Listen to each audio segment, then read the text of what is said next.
Hello folks, welcome back to Mindful Maverick. एक छोटा सा सवाल है, ब्लॉकचेन क्या है? ब्लॉकचेन कैसे काम करता है? क्या हमारे लाइफ से उसका कुछ लेना देना भी है? लेकिन मेरा एक दोस्त बोल रहा था कि भाई ये तो बहुत डिफ़िकल्ट है, ये कुछ रॉकेट साइंस है।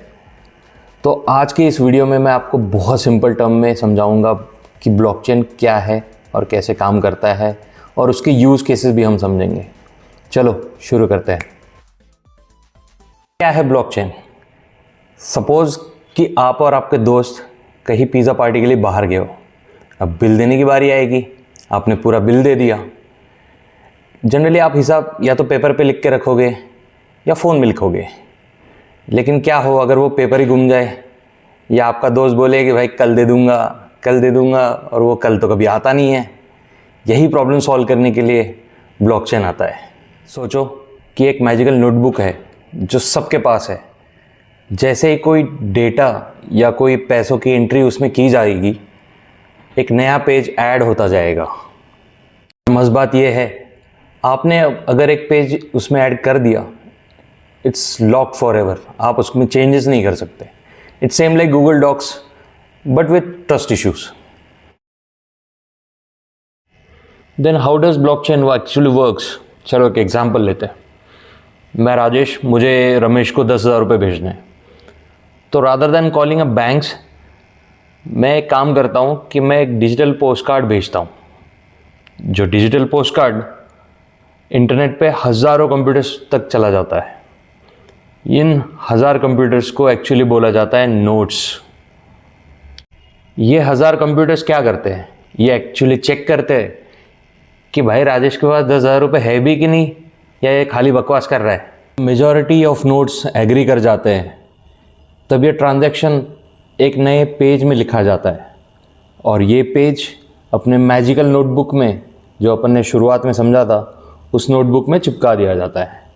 अब अपने कॉन्टेक्स्ट में ये पेज है, ये पेज मतलब ब्लॉक है, और अपना magical notebook is a chain of blocks. तो अपना जो पेज ब्लॉक है वो इस ब्लॉकचेन में ऐड कर दिया जाता है। That's why it's called as blockchain, that is chain of blocks. तो अब सवाल ये उठता है कि ब्लॉकचेन इतना ज़रूरी क्यों है? तो मैं कुछ चीज़ें आपको बताऊंगा।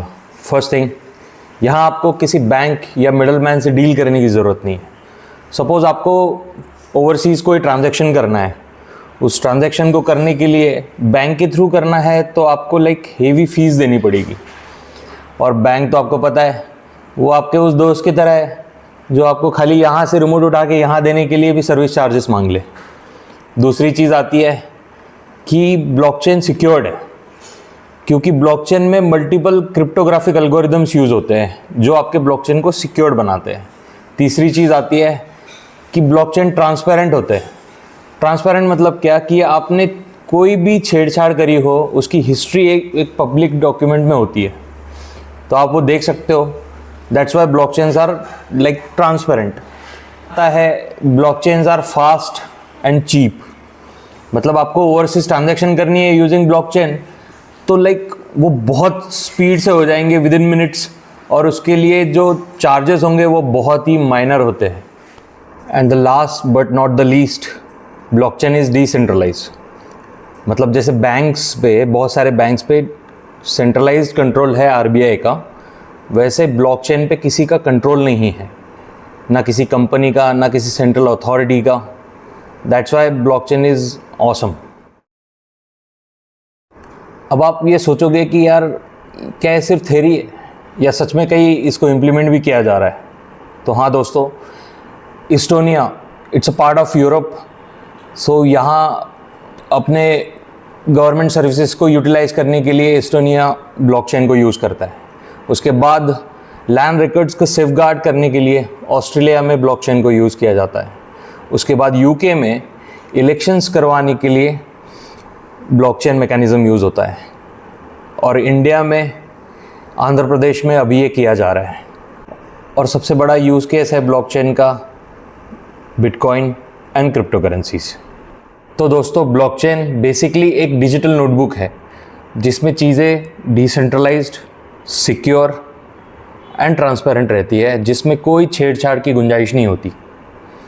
अगले वीडियो में हम मिलेंगे और उसमें हमारा टॉपिक होगा कि क्रिप्टो करेंसीज कैसे ब्लॉकचेन को यूज़ करती है। टेक्नोलॉजी को ऐसे भाषा में समझने के लिए मिलते हैं अगले वीडियो में। This is your friend mindful Maverick signing off.